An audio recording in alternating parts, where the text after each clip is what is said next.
దాటి రాజాలకుండునట్లును మాకును మీకును మధ్య మహా అగాధం ఉంచబడి ఉండదని చెప్పాడు. ఇప్పుడు ఏముందంటే ఇద్దరి మధ్యలో మహా అగాధం, అంటే మధ్యలో స్పేస్ ఉంది. ఈ కొన ఒకడు, ఈ కొన ఒకడు ఉన్నారు. నువ్వు నరకానికి పంపించావని దేవుడు అక్కడ వదిలేట్లా, వీడిని చూపెడతా ఉన్నాడు. జీవితకాలం అంతా నీ కింద ఉన్న వ్యక్తి ఇవాళ జీవితకాలం అయిపోయిన తర్వాత నీకు పైగా ఉన్నాడు. హల్లెలూయా. అది ఆ జీవితకాలంలో నీ ఐశ్వర్యం అతనికి ఇమ్మన్లా. జాగ్రత్త గుర్తుంచుకోండి, నీ ఐశ్వర్యం అతనికి ఇమ్మలేదు. నువ్వు చేయగలిగితే ఒక పూట రొట్టె ముక్క అతనికి ఉంచినా చాలు. ఎందుకంటే పై వచనం ఏం చెప్పబడుతుంది?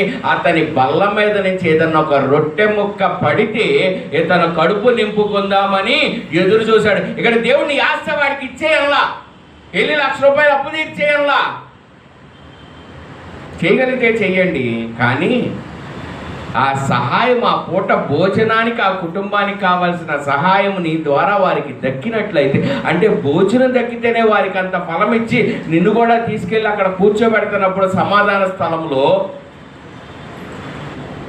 మరి నీకు భోజనం ఇవ్వడానికి చేయరానప్పుడు, చేయగలిగిన సహాయం చేయడానికి చేయరానప్పుడు దేవుడు ఆశీర్వాదం ఎక్కడి నుంచి ఇవ్వాలి మీకు? ఇద్దరి మధ్యలో ఏముందంట? అగాధం ఉంది. 2 కొండల మధ్యలో అగాధం ఉంది. ఆ కొండ కొన మీద ఒకడున్నారు, ఈ కొండ కొన మీద ఒకడున్నారు. కానీ జీవించి ఉన్నంత కాలము అతన్ని పై చెయ్య, ఇతన్ని కింద చెయ్య. కానీ మరణించిన తర్వాత